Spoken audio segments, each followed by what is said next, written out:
Hello students, welcome back to my YouTube channel geography group. आज के इस episode में हम डिस्कस करने वाले हैं class 9 English worksheet number 64। In this worksheet we will try to understand the central idea और theme of the poem the snake trying. Let's begin. As it is visible on your screen, this is our worksheet number 64, our subject English, and date 10th of December 2020. This poem is written by W.W.E. Rose. In this poem, the snake trying, the snake has been depicted as the victim. आमतौर पे हम snake को काफ़ी harmful मानते हैं because it is quite poisonous one, जहरीले होते हैं, लेकिन यहाँ इस पोएम में उनको एज ए विक्टिम दिखाया गया। The snake in general belief are considered a symbol of death because they are poisonous. कि अगर हम कॉमन बिलीफ की बात करें, जनरल बिलीफ की बात करें, तो स्नेक्स को हार्मफुल माना जाता है क्योंकि वो पॉइजनस होते हैं। However in this poem snake is trying to save himself. लेकिन इस पोएम में जो स्नेक है वो खुद को बचाने की कोशिश कर रहा है। And the poet depicts the snake as small and harmless which needs to be saved. और यहाँ पे पोइट है वो बात करते हैं, जो हमें बताते हैं, डिस्क्राइब करते हैं that snake is small creature and it is harmless one, और इसको बचाया जाना चाहिए। Now let's move to the summary of the poem. काफ़ी easy summary रहेगी। The snake who has been lying on the sandy bank of a water body, a pond or a stream. एक तालाब हो सकता है या फिर एक झरना, छोटी नाली हो सकती है, उसके किनारे एक सैंडी बैंक के ऊपर एक स्नेक लेटा हुआ है। And is trying to escape from the man pursuing it with a stick. और वो बचने की कोशिश कर रहा है एक ऐसे व्यक्ति से जिसके हाथ में स्टिक है। As it gracefully glides away, covering its thin long body, the snake looks very beautiful. While moving और while escaping, जब वो बचने की कोशिश कर रहा है तो उस वक्त वो काफ़ी ज़्यादा खूबसूरत लग रहा है। It glides through the water, trying to escape from the stick. और उस स्टिक से बचने के लिए वो पानी के अंदर से फिसलने की कोशिश कर रहा है, आगे जाने की कोशिश कर रहा है।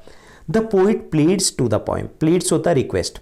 The poet pleads to the person attacking the snake to let it go over the water into the reeds to hide.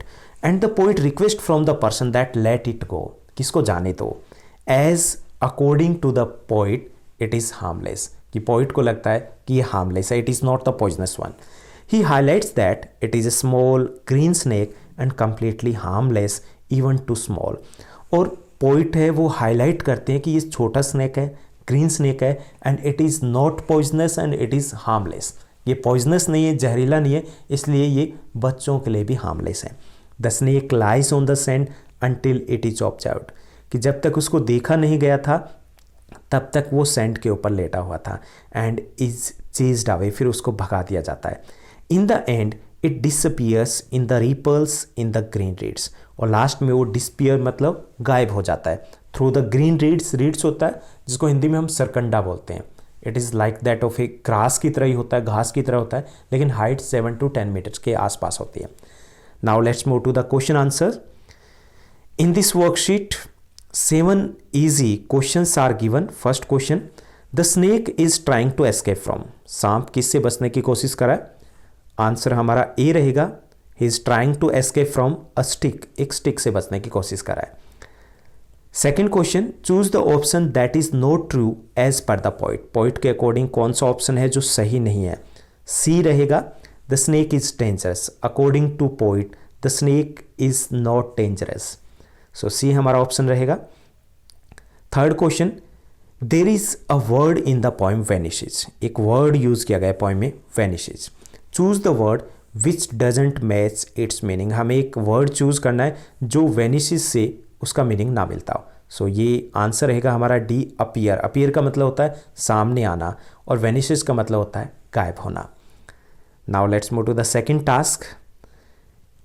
First question, how does the poet describe the beauty of the snake, poet है वो कैसे snake की beauty को describe करता है? It is a small snake, छोटा सा सांप है, and it is green in colour, और उसका कलर ग्रीन है।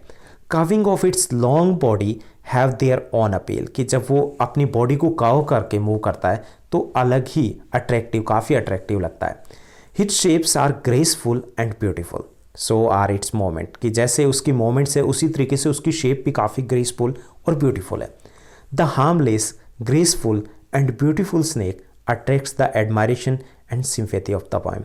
और पोइट है, काफ़ी ज़्यादा अट्रैक्ट है ब्यूटी से और उसकी ग्रेसफुल जो मोमेंट है उससे।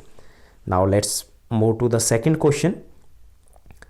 Did you know that snake can be harmless? क्या आपको पता है कि स्नेक हैं वो भी हार्मलेस हो सकते हैं? Explain your perception, did your perception change after reading the poem? क्या इस पोएम को पढ़ने के बाद आपकी परसेप्शन, आपकी सोच बदली है? Yes, I know that all the snakes are not poisonous and harmful, कि सभी जो स्नेक्स होते हैं वो पॉइजनस नहीं होते और इसलिए सभी हार्मफुल नहीं होते। A snake does not want to bite a man, snake कभी भी किसी व्यक्ति को नहीं काटता unless it feels that a man is going to kill it, कि जब तक उसे ये ना लगे कि ये व्यक्ति उसको मारने वाला है। But people are of the opinion that all the snakes are poisonous and it is their nature to bite a man. लेकिन हमें ऐसा लगता है, ज़्यादातर लोगों को ये लगता है कि स्नेक्स, सभी स्नेक्स होते हैं वो पॉइजनस होते हैं और उनका नेचर होता है कि वो किसी भी इंसान को काट लेते हैं। So they want to kill it, इसलिए जैसे ही उनको देखते हैं उनको मारने की कोशिश की जाती है। We should not harm other creatures without any reasons, कि हमें किसी भी क्रिएचर को बिना किसी कारण के कभी भी हार्म नहीं करना चाहिए। Now let's move to the third question. Was the snake able to escape? How, क्या स्नेक बच पाया और कैसे? A stick is aimed at the snake, एक स्टिक थी और उसका टारगेट था snake. The snake knows well that it can harm it, और स्नेक को पता था कि इससे उसको नुकसान हो सकता है, even it can kill it. It has a sharp sense of smelling the coming danger, उसके पास एक शार्प सेंस होता है स्नेक के पास कि वो डेंजर को पहचान लेते हैं। He also knows how to escape it, और उसे ये भी पता था कि कैसे बचना है। He glides away through the water away from the stroke, और वो उस स्ट्रोक से बचते हुए पानी में खिसक जाता है। And finally it vanishes in the green slim reads, और फाइनली वो गायब हो जाता है जो स्लिम रीड्स यानी कि सरकंडा होता है उसमें से। टास्क, थर्ड टास्क है long answer type question. Have you ever chased or saved an animal? Why and was it going to harm you? Describe your experience, हमें बताना है कि आपने कभी किसी एनिमल को भगाया हो या किसी को बचाया हो, क्यों, और आपका एक्सपीरियंस कैसा रहा ये हमें बताना है। Yes, I did. Once I found a baby sparrow trapped in a drain, एक ड्रेन में एक बेबी स्पेरो है वो ट्रैप हो जाते हैं।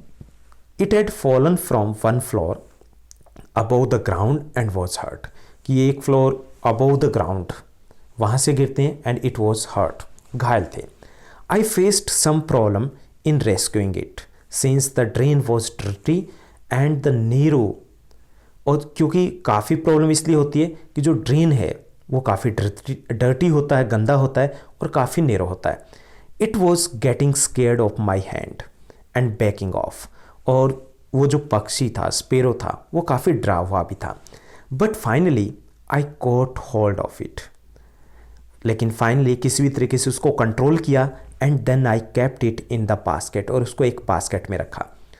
And fed it boiled rice and water, और उसको बॉइल्ड राइस और वाटर दिए गए। There were not many good veterinary clinic nearby, और आसपास के इलाके में कोई भी वेटनरी क्लिनिक नहीं थे। मोस्ट ऑफ दम, दो भी थे, most of them knew about cows and the dogs disease but not specialised in bird, और जो भी थे वो काउज या फिर डॉग्स के डिजीज में स्पेशलाइज्ड थे but not specialised in the birds, birds में स्पेशलाइज्ड नहीं थे।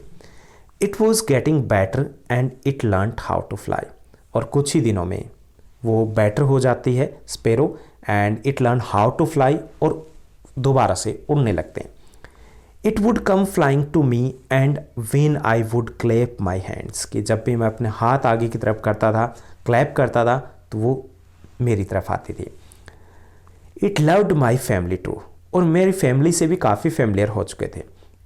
It would fly into our heads when we enter its room, और जब हम उसके रूम में जाते थे तो हमारे सर के चारों तरफ मंडराती थी। We were all very happy, हम सभी बहुत खुश थे।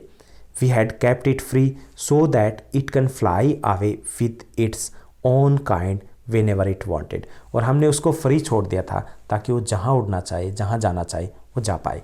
So it was my experience. आपका अपना कोई एक्सपीरियंस है, किसी जानवर को, किसी क्रीचर को, किसी एनिमल को चेज किया है या उसको सेव किया है, you can write that one also. That's all in this worksheet. अगर आपको सभी डाउट्स आपके क्लियर हुए हैं, ये वर्कशीट अच्छे समझ में आई है, तो इस वीडियो को लाइक और शेयर करना मत भूलिएगा। Thank you, bye bye, have a nice day.